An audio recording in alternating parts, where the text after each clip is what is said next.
Hello. All right, could everyone sit down, please? We're going to start the next session. All right, welcome to the School of Data Journalism. My name's Zara. I'm from School of Data with the Open Knowledge Foundation, and together with the European Journalism Centre, we organise the School of Data Journalism every year.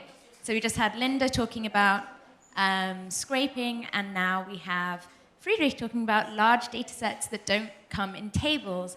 We also have certificates available. If you give us some feedback, we can get you a certificate. Just go and talk to Milena over there. And we're tweeting on the hashtag DDJSchool. And over to Friedrich. Hi, good morning, everybody. The survivors of the night are still here. Fantastic. So yeah, I wanted to talk a bit about, or maybe I can start by introducing myself. My name is Friedrich Lindenberg. I'm a night fellow with the International Center for Journalists, and what I get to do for a living, luckily, is basically I get to work with journalists who are doing interesting investigations and think about how technology can kind of support them and how we can use data and data mining tools to basically improve the access that those investigations have to data. And one thing that's kind of a recurring theme when you work with journalists is that a lot of our expectations about data journalism are actually based on the idea that the data that we're dealing with is going to be in some way tabular, right? So we expect that we're going to deal with campaign finances, we're going to deal with traffic violations, whatever it is, and it's always going to be tabular. But a lot of the evidence that actually underlies journalism isn't tabular, right? It comes in documents, it comes in binders full of women, people, evidence, crimes, whatever it is. It doesn't happen in tables. It happens in lots of unstructured pieces of text that barely kind of have any formalization at all. So I want to kind of walk you through this morning a few ideas on how to deal with large sets of text. So first we're going to talk a bit about concepts and lingo, because obviously I'm a technologist, I have all these fancy terms that I use for talking about stuff, and in order for us to work together, I think we need to kind of have a bit of a shared language about the kind of processes and tools that we're talking about. Second, we're going to look at a few examples. We're going to look at a few kind of nice pieces of journalism that I think have been based on large sets of documents. And then I want to walk through a couple of tools. And what I want you guys to do in the background and in your heads while you're doing this is actually kind of collect ideas and collect questions for later. I think we're going to have a big Q&A, and if someone has a big set of documents, we can actually take that right now and put it into a few tools and see what drops out at the end, so that we can actually demonstrate how this works and what this comes down to in practice. So before we get into any of the good stuff, it's maybe motivate this with a little email. This is actually an email I got from a journalist, and she said, yeah, we've got like these 40 gigabytes of documents, and we'd like to search within those documents for certain keyword, and then there was like 10 items of what they're looking for, so we can identify this and that sort of misbehavior or pattern of abuse. Ideally, we should be able to tag the documents in the process. So this is a verbatim quote, but you get this email quite frequently. It's actually kind of a recurring problem, right? And in order to think about this, we need a few terms. So these are just kind of technical concepts that you need to be aware of, because I'm going to ruthlessly use these abbreviations in the rest of my talk. So the first concept that we need to talk a bit about is what's called optical character recognition. So if you think about documents, if you think about what happens when you, for example, have a binder of documents lying on your desk and you want to kind of analyze it in a data-driven, in a digital way, the first step you need to do is you need to scan them in, right? But the bigger problem isn't actually scanning those documents. It's then making sure that the computer understands what the text on the pages of those documents means, right? So you need to take the text that's in these documents and recognize all the different writing on those pages. And that's actually a very complicated process, and there's two solutions to it. One is you use open source tools that are free to use, and then you get fairly crappy results, or you can use fairly expensive tools, and then you get kind of okay results. But in any case, you're going to get results that have a lot of errors in them. This is true if you're using a Latin script, if you're looking at text written in English, Italian, German. But it's going to be even more true if you look at a text that's written in any other script, because there's been less work put into, for example, Cyrillic text or Arabic text, or a text written in CJK, Chinese, Japanese, and Korean languages.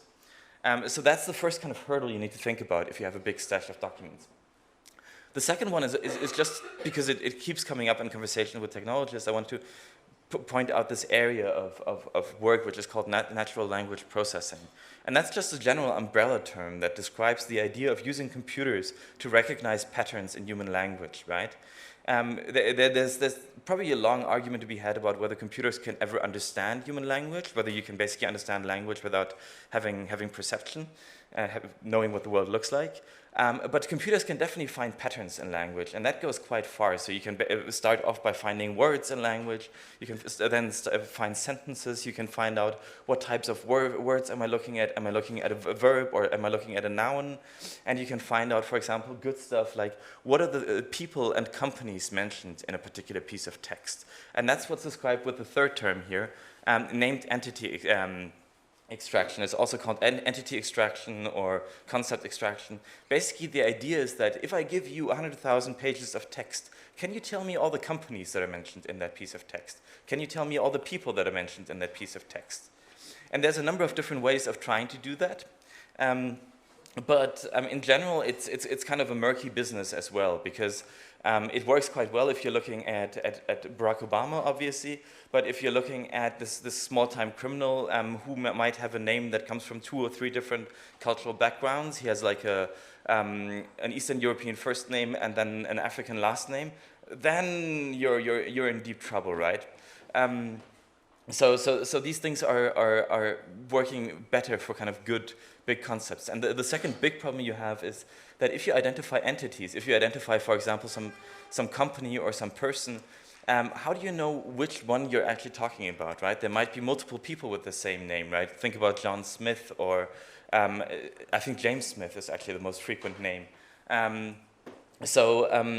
These names occur over and over and over again, and even if you recognize that that's the name of a person, you don't know which person it is because there's a million people called James Smith.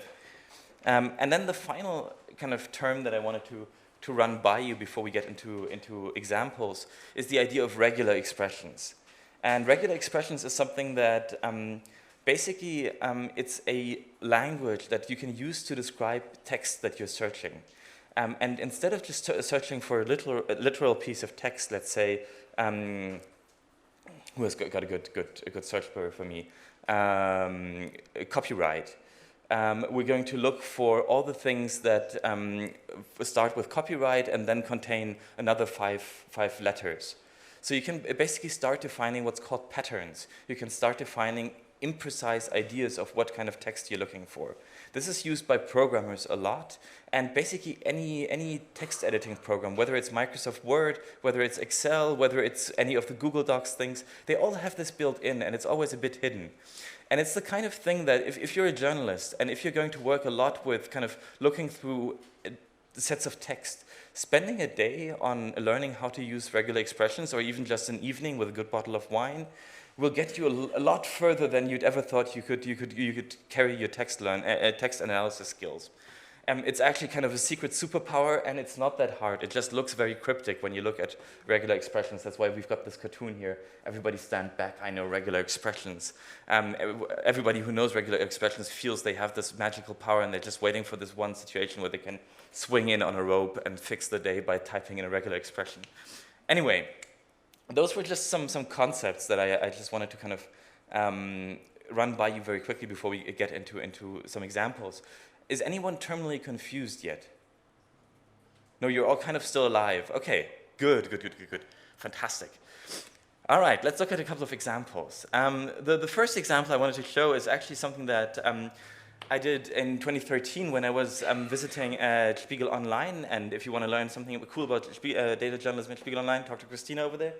And this was an election year in Germany, right? And so what we're trying to do is kind of go through campaign platforms, go through campaign, go through basically party programs and party manifests and see what are they talking about in those manifests, right? And so you can do that in a very qualitative way. You can read them and then you analyze them in your head and you say, well, these people talk a bit more about the economy, or these people have an emphasis on saving the environment.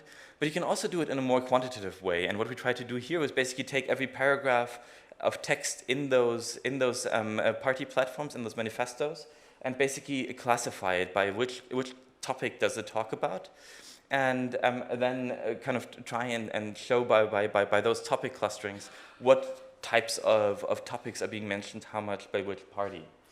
So you can see down here, I think I've actually put the marker over it. Down there you can see the Liberal Party, and you can see they talk about the economy the entire time, right? Which is kind of expected, what you were looking for, but there's also some surprising stuff in there, and you can also use it to navigate the manifest a lot more quickly, and you can kind of see how this shifts over time and stuff like that. So it makes for a kind of nice way of digging into a bit of text, and basically trying to see quantitatively what is in there, what are they talking about. Another example that I wanted to talk about quickly is very different. This is much more abstract, but this is some work that I did with an NGO called OpenOil. And OpenOil is interested in understanding more about the oil industry and how oil kind of the sector works, how they trade and stuff. And they found out that there's actually a lot of oil contracts that are being published. So normally, when a country, let's say in this case Kenya, makes a contract with an oil company, they wouldn't publish that contract to show to their people. Instead, that would be kind of almost a national secret, and so these contracts largely remain opaque. But what does happen is that sometimes the companies who make those contracts actually have to report those contracts to the American stock regulator, right? And so one thing that I've really learned from this and from a few other projects is that these stock regulator databases are amazing funds of information, right? So there is this one here, which is this one we mined for this one, which is the SEC, the American stock regulator. There's also CEDAR, which is the Canadian stock regulator. There's the ASX, the Australian one. So you've got a lot of really good information hidden there, but the problem is that it comes in the form of gigabytes upon gigabytes upon gigabytes of textual filings, and it's really hard to kind of sift through this. And so all that we did in this example is basically to build a little spider, and the spider would go through all the filings of companies that are registered as oil companies, and look for a set of keywords, look for basically contract language, look for the language of that would be used to define an oil contract. And out of, I think, a couple of 100 million documents, we were able to identify 70 oil contracts that had been filed by companies as part of their basically regulatory duties to disclose those things. And that's a kind of cool thing, because now you've gone from having this very large kind of corpus of things that you could never understand as a human being to having just these 70 contracts and being able to kind of really work with these and then also base some reporting on this. So for example, one contract we found was about Tanzania. And that contract basically sparked a major kind of political uproar in the country, and there was a whole kind of fight going on in parliament afterwards. So that's kind of a fun case of just kind of taking a lot of data and looking for specific bits and pieces in there. Another example, and Delphine in the back will be able to talk more about the journalism aspect of it, but this is something that came out the day before yesterday, a story about how the World Bank is in a fairly large scale kind of messing up its resettlement policies and basically leaving a lot of people homeless when they're trying to basically set up large infrastructure projects and fail to properly think about what's going to happen to the people who used to live where those infrastructure projects are taking place. And so again, the kind of challenge you have is you have basically all the project documents that the World Bank releases on their projects, and you want to find only those that either are classified as being impact assessments, as being kind of documents about the consequences of these projects, or those that mention any kind of specific terms that would be indicative of talking about resettlement or talking about the different terms under which people are being resettled. And again, so it's a thing that as a human being you couldn't really do very easily. The World Bank website doesn't really allow you to just say, hey, give me all the environmental impact stuff. So what you need to do is you need to basically download the entire a set of documents that are about World Bank projects, and then basically go through each one of these and look for specific terms. One problem you come up against in that context is that these documents are in a variety of different formats, right? So basically, whatever the project officer had in their hands, they would put on the website. That could be Word documents, that could be PDF files, that could be Excel files, that could be PowerPoint presentations, that could be even images, GIF images that contain maps of stuff. So you need to have, again, the stage of basically, before you can actually analyze it, you need to convert it into a common form, into a common way to interpret the information afterwards. And sometimes that actually involves OCR, that involves kind of taking something, basically taking a photograph of a document and turning it back into that document, right? Making sure that the computer actually understands the writing on those pages and can do stuff with them. That problem gets even bigger when the documents that you're dealing with have spent some time underwater. So this is something that I think also happened in 2014. I don't know who of you recalls kind of the project, but basically the thing was that Viktor Yanukovych, the president / autocrat of Ukraine, saw that the situation there was kind of hopeless, and basically decided to make for a quick exit. And so he decided to take all of his personal documents, all the invoices for his corrupt empire, and just kind of dump them in the lake behind his mansion, his estate. And so they ended up with 150 folders of documents that were full of really good journalistic, juicy stuff that had been underwater for about a day by the time people got to the estate and started kind of taking them out of the water. And so what I love about this is they actually took those documents, put them in Yanukovych's sauna, dried them up, and then sent them to the OCCRP, to the Organized Corruption Reporting Project. And then basically what's interesting is we try to kind of get those documents recognized as quickly as possible, right? So what you realize is you need to have this pipeline almost of work, right? Where someone in Viktor Yanukovych's mansion kind of scans a document in, uploads it to the internet, you take it, you try to see, is it in any way recoverable, or is that just kind of a piece of smudge that's lying around? Then you basically try to recognize, is it text? And then you try to kind of get the text out of it. You try to find names of companies. You try to find amounts of money. You try to find dates so that this thing would become accessible as a research resource for the people for journalists, obviously, but also for the people in the country who at the time were having a bit of a revolution and wanted to kind of really know what their former leader had been up to. So this is actually a project that kind of I found very unsatisfying, because the amount of work we were able to do with kind of open source tools on the data wasn't as much as I'd hoped to do. There's one company that does really good kind of optical character recognition of Russian text and or Cyrillic text, and you can imagine where their headquarters are. The headquarters are in Moscow, so they weren't really tempted to give us a free trial of their tool for this project. So we didn't really do as much kind of analysis on this as I was hoping. So I feel like there's still a need and there's still a niche in terms of the tools that are available for people to do really good document analysis. But there are a couple of tools available, and I want to talk about these briefly and show you a couple of options and also kind of show this to you. So when you look at a set of documents the next time, your mind automatically goes from, okay, I have to read through all of these, I need to buy new marker pens, to what can I do in terms of digital analysis to kind of make my life a lot easier and basically not waste time on doing this thing. Actually, I forgot one example that I really wanted to show you. So I'm going to completely break the sequence of this presentation, because that's what I like doing, and show you this just because I think it's a really great piece of journalism, and it's the kind of thing that I wish I would come up with.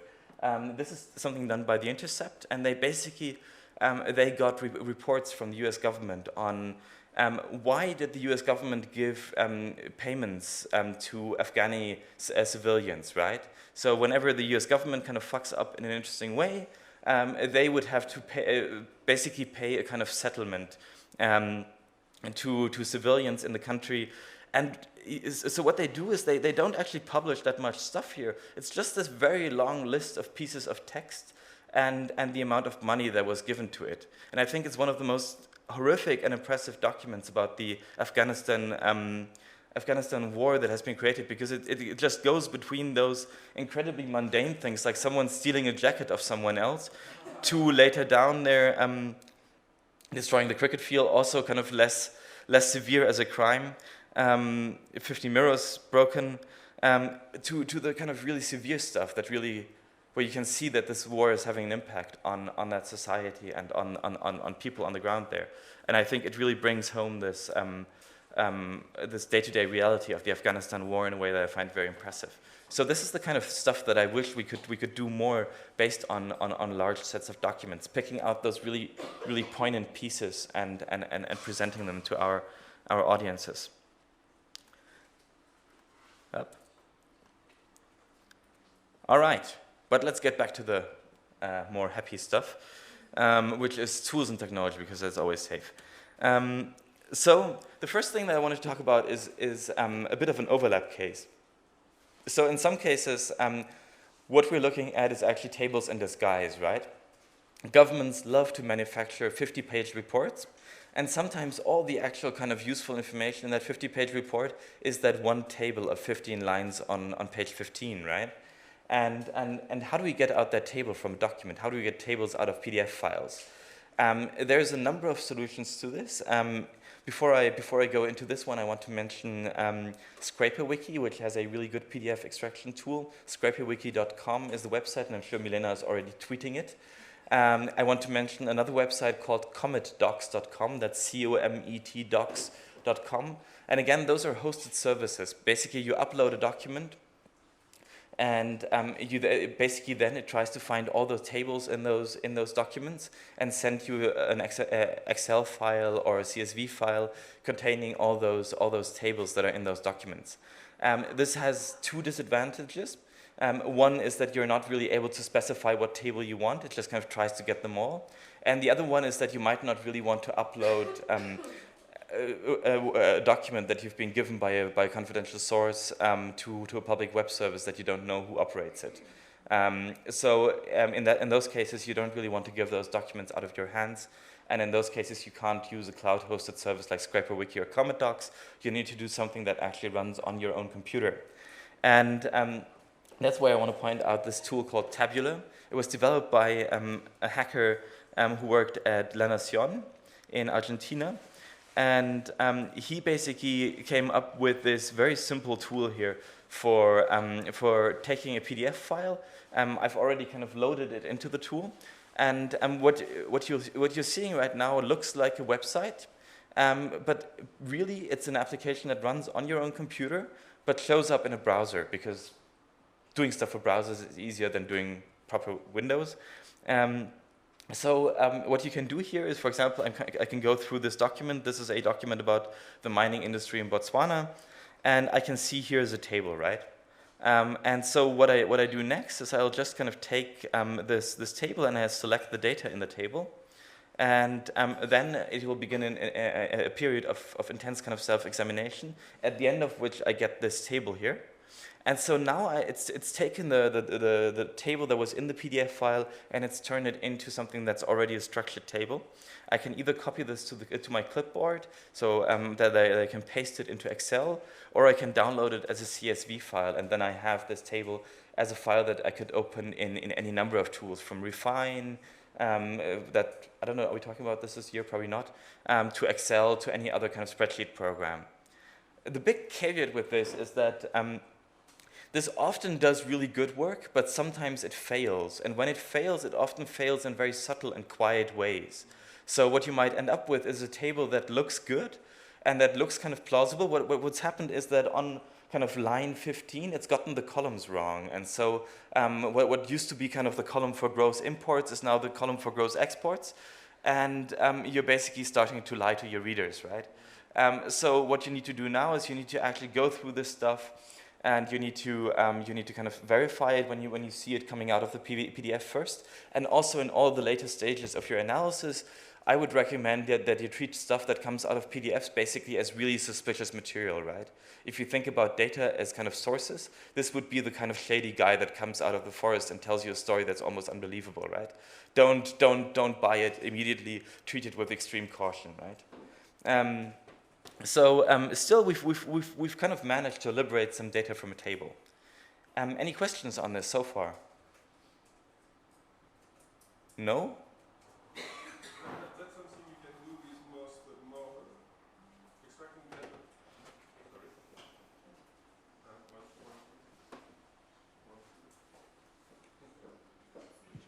Extracting tables from PDF, for example, is something you can do with Acrobat. How is this service better to extract the tables and more classic tools? So yes, Acrobat does this, but only the commercial version, I think. So first of all, you're kind of, I think, 70 euros into debt. And also, I think it's better at doing this for documents that were generated by Acrobat, because Acrobat or by Adobe products, because Adobe leaves some signatures in the documents that makes it easier to reconstruct tables. In general, what I end up doing when I have a PDF file and I have a table and I want to get it out is I end up using 2 or 3 of these tools and then using the best outcome, right? None of these tools are perfect, and I have not yet found any kind of good pattern for when which tool will give me the best results. So you have to use a bit of a shotgun approach and just try different things and then see what comes out the most sane. But that's a very good question. So there's a series of other tools, and I think if you go to the schoolofdata.org website, you will also find a more comprehensive list. But going back to kind of tools, so this has been a kind of almost an excursion from our main question, which is how do we deal with text that's really not tables, right? So the first thing you need to kind of think about is how do we kind of document our tables, our documents as evidence, right? And so what you want to have is you want to avoid living the life that I'm living, and the life that I'm living has many downsides. But one of them is that I have this folder on my computer, right? And this contains data, and it's just called data, and and I have really no idea what's going on in this folder, right?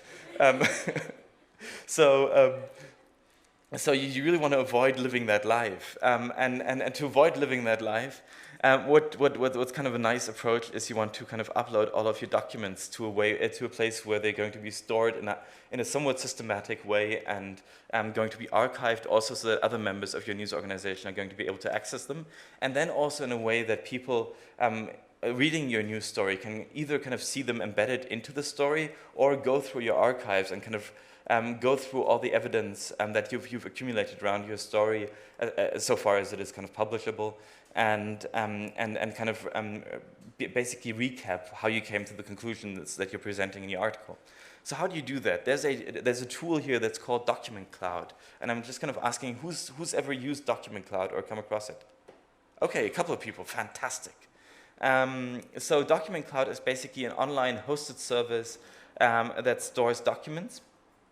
And it has a number of really nice built-in features. One of them is that you can annotate documents, so you can almost like leave digital versions of those post-its on each page and say, hey, this is relevant to our story because. And you can then also take those documents and embed them into a story, and so you can basically use them as a public presentation tool. But even more than that, I think.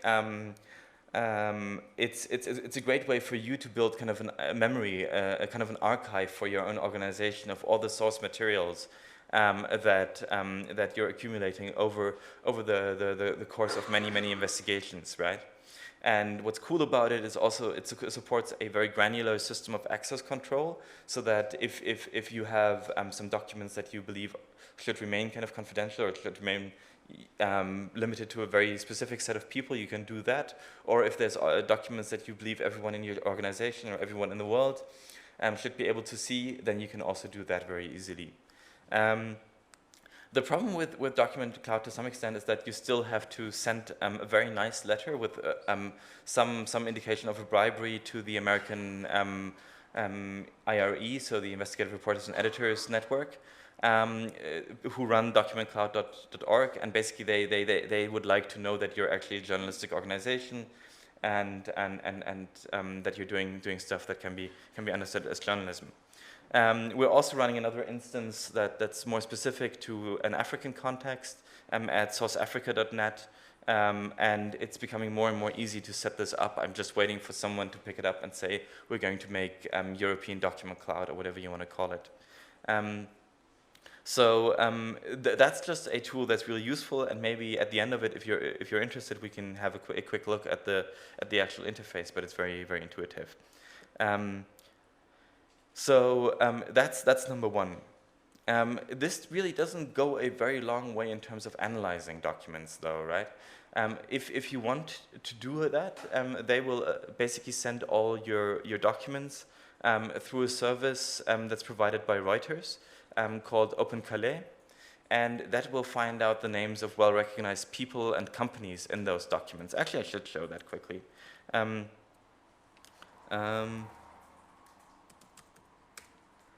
So this is what Document Cloud kind of looks like, and I'm going to go into a story here. No, this is actually partially confidential. So this is some company records, right? So this is just people, basically all members of parliament in South Africa, and what I can do is I can basically say I want to view the entities for each of these documents, and I'm hoping that I have some luck here.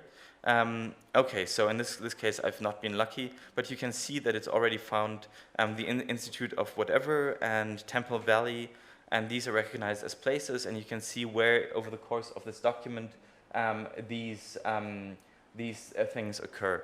And this works particularly well for kind of English language documents. Ideally, if they talk about something that's happening in the US or in the UK, then you're really in a lot of luck. I think it works quite well for all of Europe, because those things are generally recognized by Reuters. If you go beyond that, then you might get into a bit of trouble, because they end up not recognizing very many of the people and companies that are kind of being discussed in those data sets. But yeah, this gives you a very kind of simplistic way of analyzing the data inside of your documents. What can we do to be a bit more sophisticated about going through these documents? And I want to show you this tool here, which is called the Overview Project. And this was spawned, I think, like Document Cloud, by the initial release of the Afghanistan documents through WikiLeaks, where people realized all of a sudden that in the future we're going to see these massive dumps of documents come out, if not every week, then on a very regular basis, right? So the idea that someone would leak not just 10 pages of documents, but would leak kind of Pentagon paper scale, hundreds of thousands of pages of documents, that's just becoming much more easy now, right? If you have an organization and someone walks out with a USB stick and decides to blow the whistle, they're not going to take 10 pages, they're going to take 1 million pages, right? And so people realize that there's this kind of massive amount of information coming on in increasingly many investigations, and so they built this tool that they initially used to kind of find clusters within the Afghanistan war logs. But nowadays it's kind of a tool where you can just sign up and go to the website overviewproject.org or overview.ap.org, and it will provide you with a way to upload documents. And what's cool about it is actually it doesn't really need you to upload PDF files or Word documents. You can basically just give it an entire folder on your hard disk and say, hey, do whatever you can with all the stuff that's in there. So it'll slurp in Excel files. It'll even take MP3 files, I think. So it'll try and transcribe MP3 files, even though that's something that's probably really shitty. So it'll go through a vast array of different, it has limits. It'll go through a vast array of different sorts of content and try and figure out what's inside of each of these files. And So it's a very cool tool, and if we have some time left towards the end, then I'm actually going to walk you through a demo, because the last session was on scraping, and I got tempted and I started scraping the Sony release of the WikiLeaks release of the Sony emails that happened, I think, yesterday. So I've got a little corpus of Sony emails that we can play with in a moment, if you guys are interested, or if you don't have any other ideas that we should dig into. So this is the overview project, and it's fantastic, and also the people behind it are really interested in experimenting with very advanced forms of analysis. So what might happen to you is that if you talk to them, they'll just kind of drop by or just kind of dedicate some of their own time to working with you to figure out what is inside of those documents, and to figure out what is the best way to take them apart and to turn them into something useful. We'll look at the features later in this presentation. I want to point out one more kind of analysis tool, which is called Jigsaw. And it's very cool. It's an academic research project, and like many research projects, it's not really made for human beings, but they tried their best. But I mean, it's a thing that has many rough edges, and you basically need to get yourself a bottle of something very strong, and then kind of just go through it. But in the end, you'll actually get some very interesting types of analysis. Again, it does a lot of entity extraction and basically tries to cluster your documents by what people are being mentioned in those documents. It does a lot of temporal analysis, so you can see over time what documents mention which dates. And it also does a lot of statistical analysis on those documents and experiments with very interesting visual ways of doing stuff. I think it's best suited for kind of mid-sized document stacks. So if you're dealing with 1 million documents, this will die. If you're dealing with 1,000 documents, it'll do really amazing work. So think about it when you're dealing with something that's kind of 1,000, 2,000, maximum 10,000 documents that you're trying to look through. This is actually the content of Spiegel Online that we're looking at right now. So yeah. Then I want to point out some things that are not directly kind of analysis tools, but are still kind of interesting patterns that I think we should talk about. And one of them is this idea that's been tried out a number of times. I think the first people probably to do it were The Guardian with the expenses scandal in the UK. But there's a really exciting example here also about Senate expenses from Argentina, trying to basically take a stash of documents that you don't know what's in them, and basically creating a little questionnaire and then putting it up on your website and saying, hey, here's a PDF file, tell me all the interesting things in this PDF file. Basically extract numbers or get me the name of the senator that's mentioned in here, and all that kind of stuff, right? And so you show it to 3 different people, you get 3 different copies, and if they all say the same, then it's unlikely that it's been tampered with by someone who doesn't know what they're doing. And so it's basically a way of crowdsourcing the analysis of documents. And what's cool about this is that over the last 2 years or so, there's been a number of open source tools that have come out that make it fairly easy to set this kind of stuff up. So there's this tool here, which is called Crowdata. And there's another one that's been developed by ProPublica in the US called, I think, Transcribable. And there's also a project, I think, at Columbia University to develop a tool like this. So there's a number of kind of tools that are almost ready-made for you to say, hey, I have this stash of documents, and I have these questions that I want answered about them, and I'm going to basically throw it out to the readers. Obviously, that only works if there's an incentive, if it's something that's sensational, if it's something that's actually interesting. Probably kind of doing this to, I don't know, bank regulatory filings wouldn't work quite as well as doing it to people who are in parliament and being corrupt. So you need to kind of take the tasty pieces. What's interesting also is that both Overview and this, they're running against Document Cloud, right? So the way this gets its documents is you upload them to Document Cloud, and then it will just pull them off Document Cloud and annotate them. So there's a kind of an ecosystem of different tools that link to Document Cloud evolving as well. Any questions on this? There's a couple of faces in the room right now that are beginning to look worried and confused. No, okay, you're not there yet. Okay.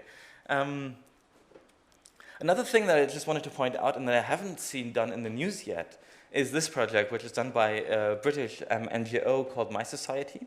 And they've set up this project called SayIt.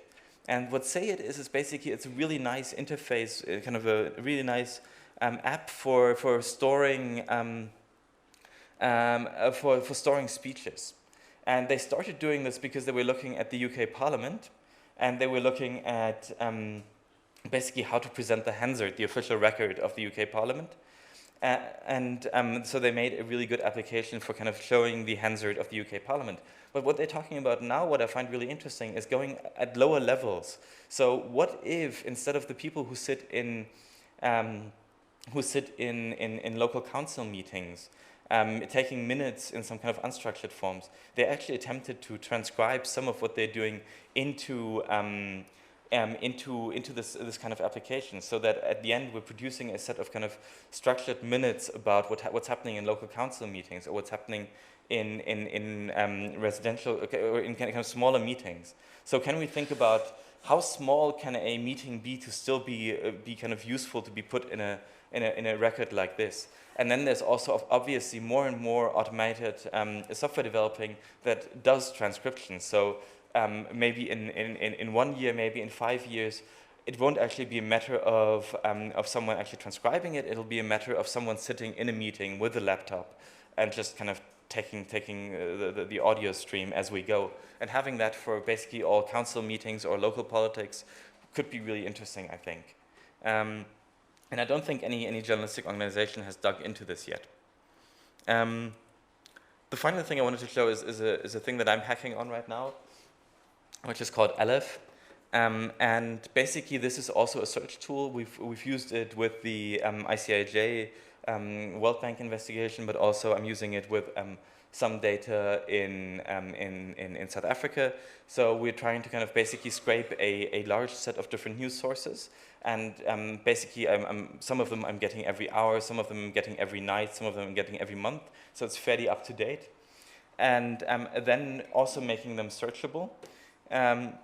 But also trying to find people in there that I know about, and trying to then reconstruct, okay, how often are they being mentioned together in a network, who's mentioned the most, and that kind of gives you those types of networks. Also, what I think is really useful about this tool is that it will give you, this sounds horrible, but it's actually very useful. It'll give you an Excel file that you can download that contains all the documents matching a particular query, right?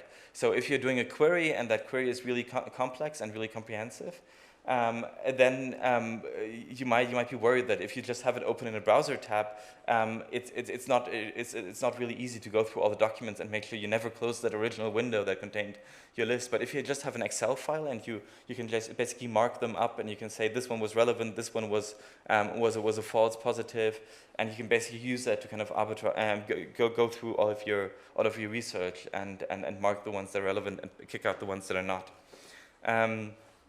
So it's kind of a very fun experiment. Maybe I can quickly give you a small demo. So this is, right now, this is kind of the website.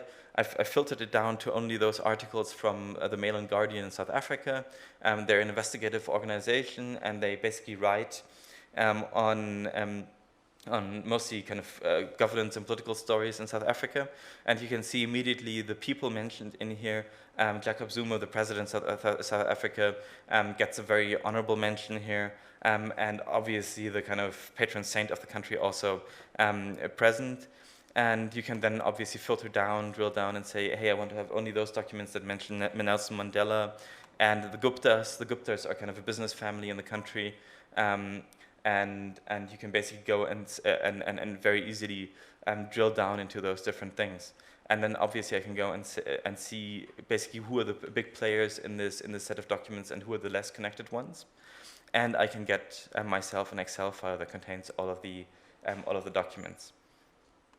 You can also do a few other things. So let me just reset this. If, for example, we're going into the World Bank documents, what I can do is I can just pull a full list that contains the project country, that contains the department of the World Bank that's been running this project.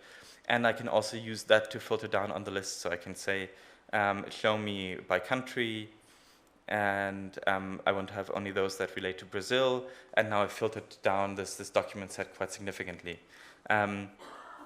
So that's just something that I'm experimenting with. It's not quite ready yet to be used without someone technical to kind of set up those scrapers, set up those pieces that pull in data from different online locations. But what I think is particularly interesting about this is I want to build this out so that you as a journalist would be able to have a list of people of interest, right? So this is actually the list of companies and people that are mentioned in my list of interest right now, and I can just go and say, hey, I'm also interested in this other person here, and I can also go in here and say, these are all the aliases, these are all the known alternate names of that person, and the reason I'm interested, this is kind of an ongoing crusade of mine, getting journalists to write down who they're interested in. Because the moment that you tell me who you're interested in for your research, and you don't need to put this up on the web, this is a very confidential thing. This is probably the most private information you have as a journalist, right? But the moment I can have a list of maybe 12 or maybe 150 people and companies you're interested in, we can go through all the kind of open data that's becoming available. We can go through a lot of documents that are becoming available.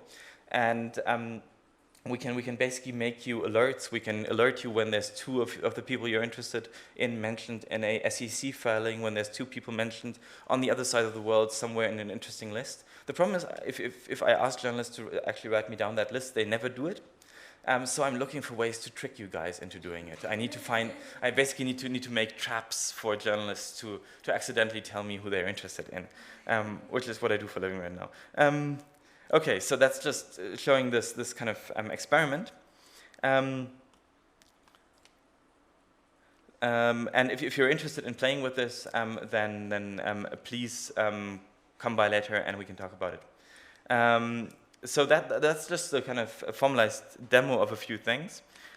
Before we go into playing with a couple of these things in more depth, do any of you have questions or ideas or points that were unclear in what I presented so far? This is Saturday morning, right? Okay. Are there tools that really don't work, and you will advise people not to use them at all because the results are crappy or it's a loss of time? Are there tools that don't work? Yes, most of them. Do I have a list in my head right now? So what you're going to get very soon when you talk? Maybe just one example of something you thought might work, could be a good idea, but in fact is not something worth giving time. So there's this thing that I've observed with doing this, which is that people really want to get kind of into the most advanced kind of AI and modeling of the data that they can get into, right? So there's a lot of open source code bases that allow you to do very kind of complex linguistic analysis. And people, when you talk to nerds like myself about what you should do with a set of documents, they will tell you should do a latent semantic analysis, or you should do you should run a Bayes filter on it, or you should whatever it is. And I believe that there's some kind of curve there, right? So you can get a lot of journalistic value by doing really simple stuff, like looking for words, right? And then there's kind of a valley of pain where you start using all these machine learning approaches and where you're starting to use all these more complex modeling approaches. And for a very long time, I've had the experience that that doesn't pay off at all. Kind of trying to do very complex analysis of what's called parts of speech. So what different terms of words are being used, trying to do machine learning on patterns in text, all that kind of stuff. You go down into a very dark hole, And maybe at the other end of it, you'll find something that's really useful. You'll actually come up with a statistical method that really tells you something you would never have been able to discover otherwise. But to find those things, I think you need to be someone who's gone to university for 4 years and spent time looking at linguistics, looking at computer science, looking at statistics. And if you have no one like that, then I would stick to the simple stuff, looking for words, looking for stuff like that. You have a question?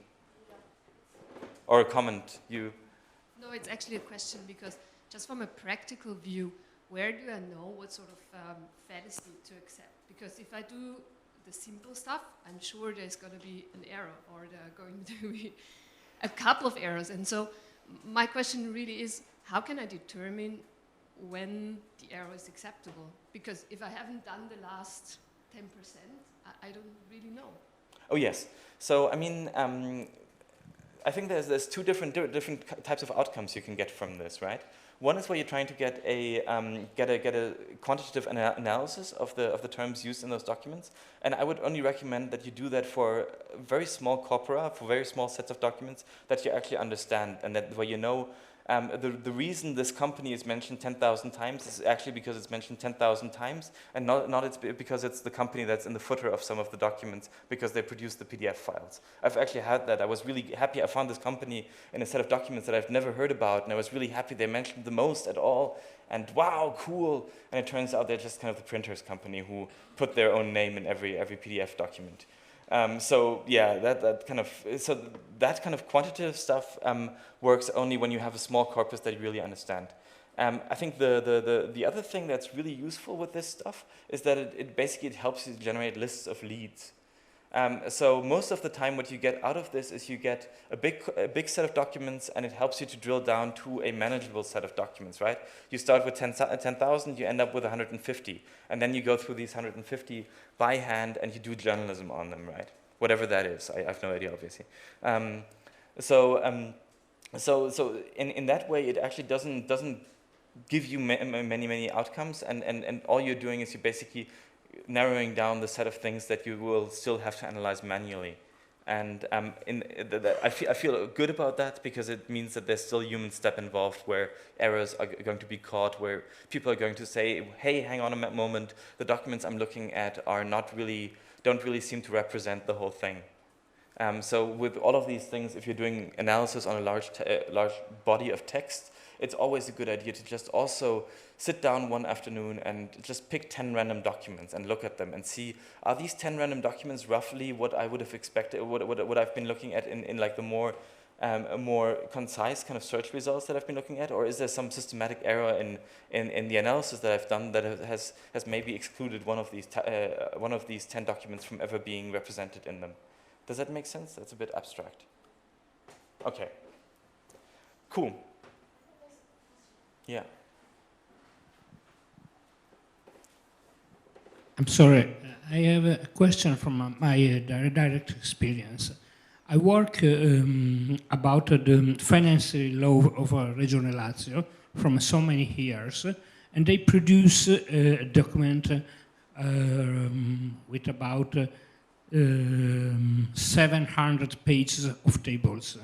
Okay. First, they provide to me a normal PDF that is generated from Excel, where I only investigate by search and PDF. At the change of the government, they change the tables, the categories of the tables, and for me was harder, but it was all right. I can make a search inside the document.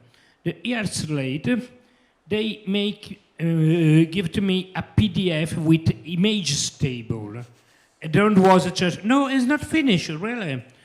I put this PDF in my OCR, 2 days of works, and I can search inside the PDF.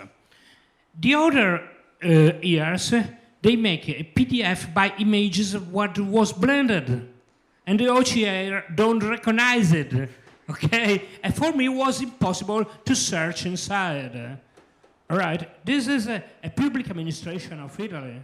All right, and they say, oh no, we put images because every page have a stamp and a signature. Okay, But at last it was impossible to make a search in this very big data. In this case, what do? Overthrow the government? No, but on a more serious note, I mean, you are in an arms race, right? And probably they have more money and they also have a simpler problem to solve than you. So I would look at approaches outside of trying to win the arms race, because they can always make it worse.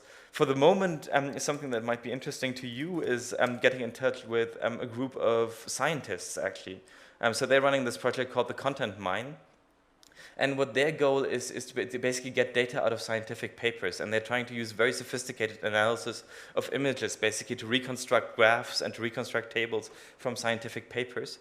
And so they're doing that more as an art form than those off-the-shelf tools like Tabula would do it. They might be able to help you kind of stay in that arms race for a little longer. But really, I would try and find some. Is there a law that you can use? Maybe an access to information law, a European directive that you can rely on. In fact, there's like this European directive on the reuse of information. This is not about freedom of information. It's just about making sure that there's enough money being generated by public sector information in Europe. And you can often ask for information under the conditions of that law. It's nothing at all about freedom of the press. It's just about economic reuse. It's the PSI directive. And try those kinds of angles, right? I think if you're going to stay in the arms race, you're going to lose, because you can make really horrible things out of documents. I work with a lot of kind of African government data, and they're top-notch at this. Faxing is the next step. You send it through a fax machine. Should I say that?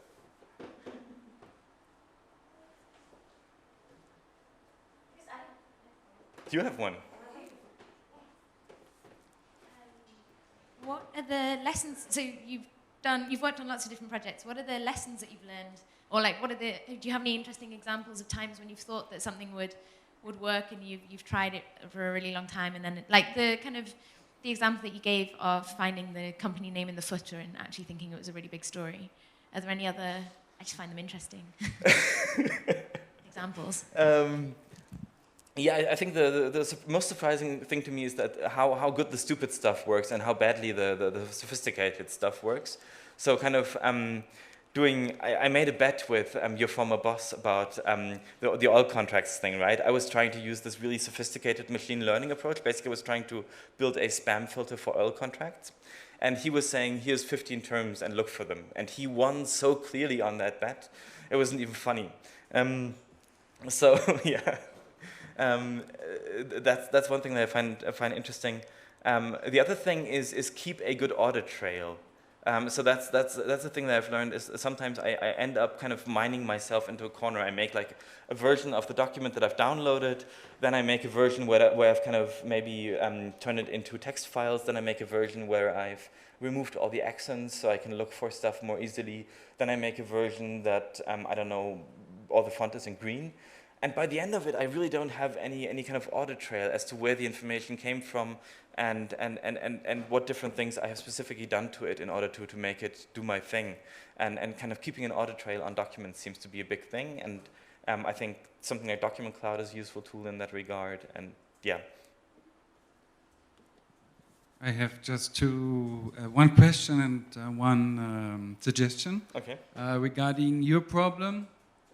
When the technology is getting so complex, some of the most successful hacking cases in history were not done technology by clever phoning up the organization, going in there, pretending to be from the organization.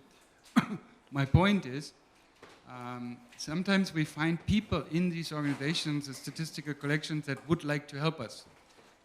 But we need to talk to them, and we need to call these office. And often it's not the press office. No, but I know that we discussed it with Julian. Julian is from Switzerland, and he says staying in contact with the statistical office is like having exclusive press releases and knowing about them earlier than anybody else just by talking to these guys. And I made the experience as well. Sometimes they really want to share what they have, and they point you to, because if it's just transferred from Excel, it's inside the organization, it is in Excel. When it reaches the journalist, it's something copied and rolled over and mangled with. This picking up the good old phone sometimes might work. And another thing that is more of a question, how would the picture of the tools turn if we would be willing to pay the 70 euros? Because at times this obsession with it got to be a free tool seems to be hindering us, maybe even spending 500, but then being on top of the game might be a worthwhile investment. But if it's never discussed, we don't see that opportunity. What's your opinion on that? On the question, yes. I think there's two amounts of money that we need to talk about, right? One amount of money is $100. And for $100, you can actually get a lot of value, right? So this is a tool that I actually paid $99 in the App Store for, called FineReader. And it's an OCR tool, and it's very, very good. And compared to the open source alternative, which is called TextTract, it's worlds apart, right? And so if you have $100 to spare, buy this thing. I should get commission. The other number we have to talk about is $20,000 or $40,000. So this is an unfortunate fact of the kind of environment that we're in, is that for a lot of these things, there are really, really good tools. It's just that they're not available to media because they're used mostly by law firms or forensic accounting firms. They are basically doing this in their own market, and they have no interest in selling it to journalists whatsoever. So there's stuff like Nuix and tools like that that basically give you really, really good analysis, but it's just not aimed at journalists. So yeah, I think it's interesting to spend some time browsing these websites just to see what the future looks like. This is what we'll have for free in 5, maybe 10 years. But it's also interesting maybe to talk to them. I know that they've given a discount to some investigative organizations in the past. There's any number of these that are really kind of interesting and do stuff that's far beyond what any of the free or kind of consumer grade stuff does, right? There's also stuff that I would keep my fingers off, because some of this actually goes into the intelligence kind of community. So there's like a number of US startups that basically do this kind of document and data analysis, and they will give you freebies, but then your data also ends up in a CIA database, right? And I'm not making this up necessarily, but it's like, that's kind of the price you pay, right? And I think that as journalists, it's at least it's our duty not to kind of put stuff in CIA databases, and probably it's also our duty to make sure that they don't have those at all. One name to mention there, and I know they run around giving freebies, is Palantir, which is basically a weapons system for all intents and purposes. And so I think that as journalists, we should be careful not to use weapon systems and thereby legitimize them as kind of legitimate tools. Okay, before this gets too sad, let's look at some Sony. So the day before yesterday, or yesterday, I don't know, WikiLeaks decided to do something unethical. Who's surprised? Okay, and so they put out this large archive of Sony internal emails. And they even found one that's kind of really, really interesting, which is basically where Sony executives are discussing how exactly to bribe a US political candidate. And it's quite fun to kind of read that stuff. So I thought, why not have a bit of fun with Sony and with Overview? Unless someone else here in the room has an easy suggestion, has like a USB stick full of documents that we should play with instead. Any USB sticks full of documents? I can give you the USB stick, you just need the documents. No, not happening. Okay. Also, don't take USB sticks from strangers. But yeah, they've put up this document search thing, and they don't actually offer a bulk download option, which I'm a bit disappointed by. So you actually have to look for something.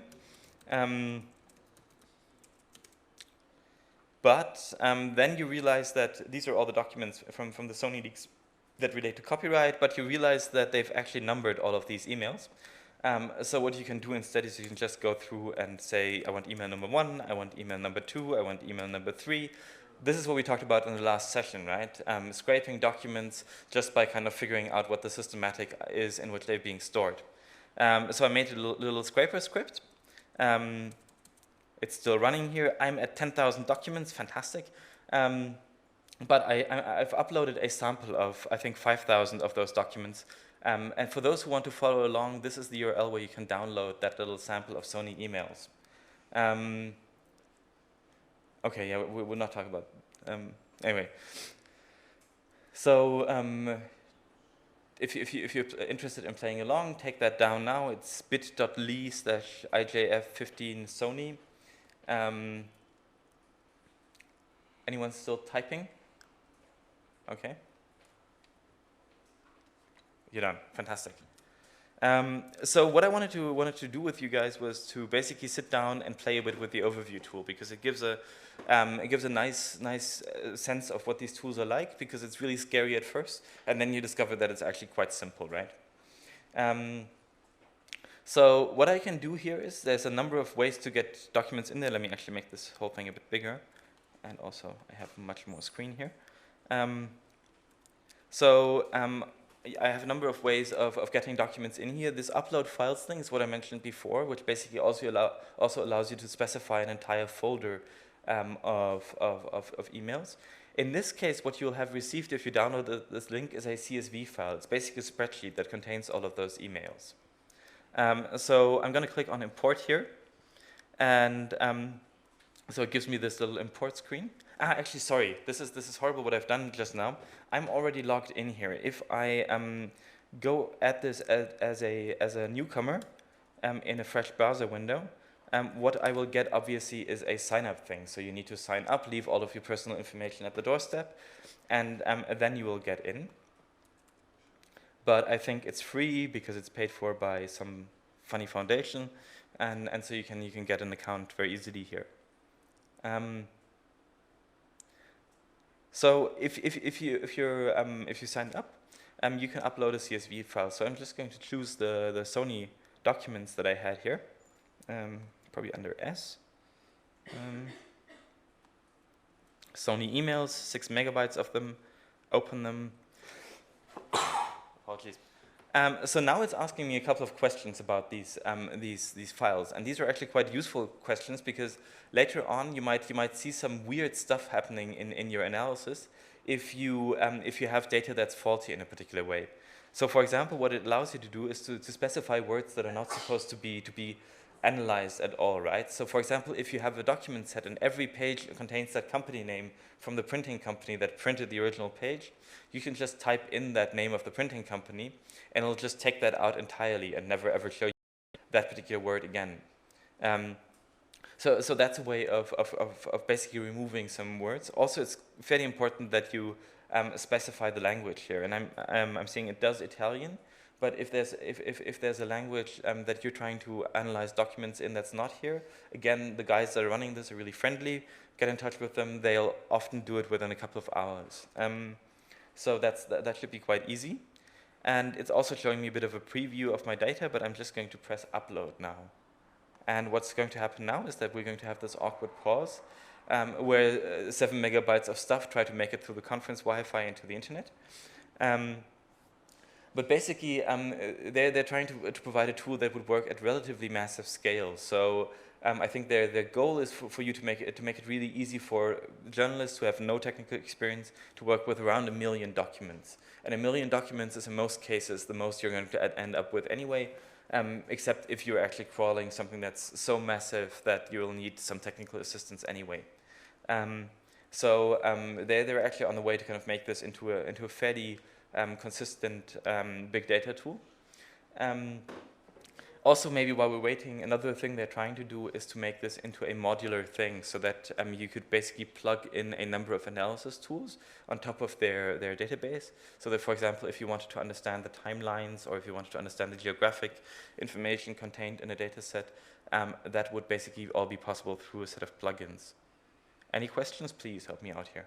How well does it do with unstructured documents like RTF? That's its specialty. So the whole point of this is that so the question was how well does it do with unstructured, like RTF documents, PowerPoint slides, whatever it is that kind of really has messy stuff in it. And the whole point of this is that it works with extremely unstructured information. So you're in luck on that one.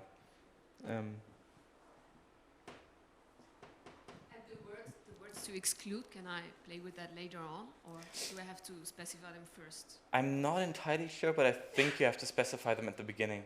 So I have to upload a whole new set of data, or the data set once again if I find another word to exclude.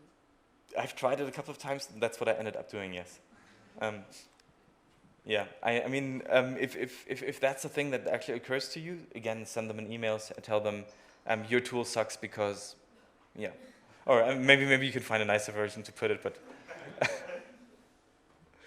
Okay, we're getting there. This is the most tensionful moment in this entire workshop.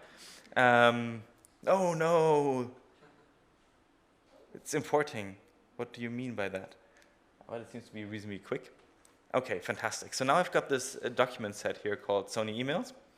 And I'm just going to click on it. And what it gives me on the right-hand side, what you can see is basically a list of all the documents that are currently kind of matching my search criteria. And what it's going to give me on the left-hand side in a moment is going to be a very obscure kind of tree structure. But maybe in the time while it does that, let me just kind of click on one of these things. And what it does is it just kind of tells me this is the WikiLeaks page that you were looking at. So this is basically it's a bounce email in this case that I'm looking at. So for example, if we're looking at this, you might see that there's a lot of stuff around mailer daemon, and that would probably be a candidate for our kill list, right? Because the mailer daemon really isn't a relevant thing for our analysis of those Sony emails. I don't know why this is taking forever, but let me show you some other stuff in the meantime. Obviously, the most simple thing you can do right now is you can search. I'm going to try my copyright thing again. So now we've got a couple of weird your password will expire in a day kind of things, but we've also got a number of emails that are yay, someone was happy here. Come on, shares your joy. Gogglebox Entertainment Co. UK, big victory last night for the Gogglebox. Not very policy related. I want to find the stuff that are the things that are about. Which one? Right at the bottom, the copyright royalty. Oh yeah, nice. Good stuff. Oh yeah, here's some internal information. Good. The other thing that was recently added to Overview, and I haven't actually tried it out, I apologize for that, is this thing. And this is, I think, a killer feature. This is a large part of why I built this other thing called Aleph. They're calling it multi-search. So the idea here is that basically you can search for multiple things at once. And imagine that you're almost like a spy and you're making like a hit list, right? So you're making a list of all the things that you want to search for at the same time, right? So let's say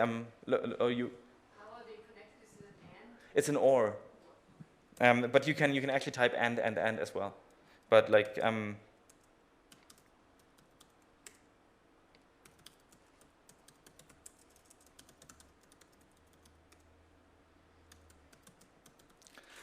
right. So I'm building my kind of search set on this thing, and I'm basically building out this set of things, and that's really cool because now I think this is going to be stored. So it's giving me a way to kind of store this query and make it as a thing that I can go back to at any time later and find out if there's anything that matches copyright, intellectual property, or royalties. So that's a really useful feature, I think. And having big search queries, I think, is going to be a matter of pride for journalists in the future. So yeah, but let's see if the tree is here yet. No, it's not here yet. Damn, this is taking a long time. I should have taken a smaller set of documents. Any questions at the moment? Yeah. You have a tree. Why do you get the tree and I don't get the tree? You're a tree hugger, aren't you? This is horrible. No, but let's just wait for. No, let's just wait for this can't take much more than a minute or so. So the goal of this is going to basically be to split the set of documents that you have into a set of categories. And what it's going to try and do is to pick out words that have a high frequency in a particular subset of those of our set of documents. So make a group out of all the emails or all the emails that mention copyright very often, make a group out of all the emails that mention Madonna very often, make a group out of all the emails that mention breakfast or lunch meetings very often, right? So it's trying to kind of turn them into a set of clusters. And so you can basically use those clusters to kind of take this big set of documents and turn it into a smaller set of things. And then the whole idea of navigating with overview is that you start tagging documents based on particular search queries, right? So you start saying, hey, I'm going to color all the things that mention copyright in red, and I'm going to color all the things that mention royalties in blue, and then I get a visual idea of which part of this document tree contain documents that mention any of these themes that I might be interested in, right? It's done, it's just saving. This can only be a matter of microseconds. I also want to know about the here we go, cool. So here you can see already, it said, I've got this set of documents. Most of the documents contain the term run, some contain send run, blah, blah, blah, blah, blah, whatever. You can see that then it's turned it into a number of groups. This group here, most of the documents in here contain the term Steve. I don't know why Steve has been decided to be the kind of distinguishing criterion, but maybe Steve is someone who should go on our kill list for things that we don't care about. Do we have an interesting group here?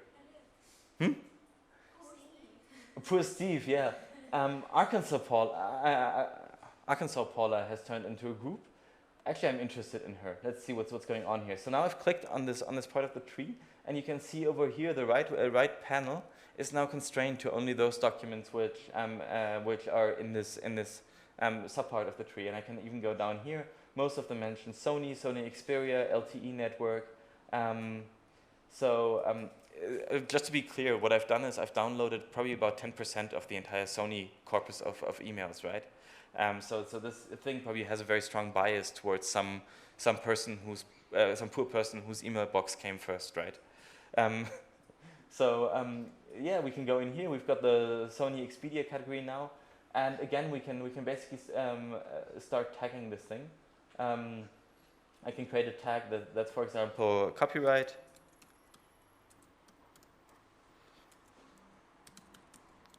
Typing when people look at you, that's really hard.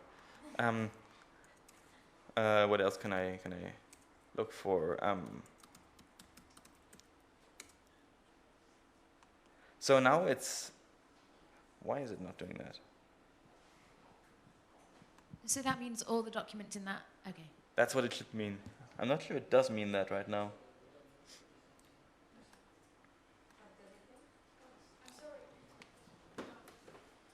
If you want to create a kill list, you should do it before uploading everything.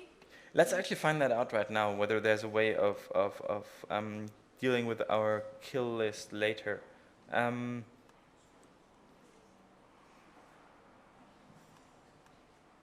Are there any other questions? Not just on this, but more generally on what Friedrich talked about? Actually, when I'm watching what you're doing, I know my 5,000 emails in Gmail, and I have a faint knowledge of how they are structured and what might be happening in there. So what you're saying is trust yourself on seeing the pattern over time by letting the tools help you, even if it's like a case-by-case approach, right? Yeah. Yeah. And there's surprisingly stuff coming out of it over time. Like in the first half hour, it's utter confusion. After an hour, it's potentially it becomes a bit better, yes. Deep depression. But then it goes up that you see patterns and find stuff. And yeah. That it's quite effective in the end. Yes, often it does find you really good stuff once you spend a lot of time kind of going through this. In overview, they've changed the interface. That's why I'm a bit unhappy right now.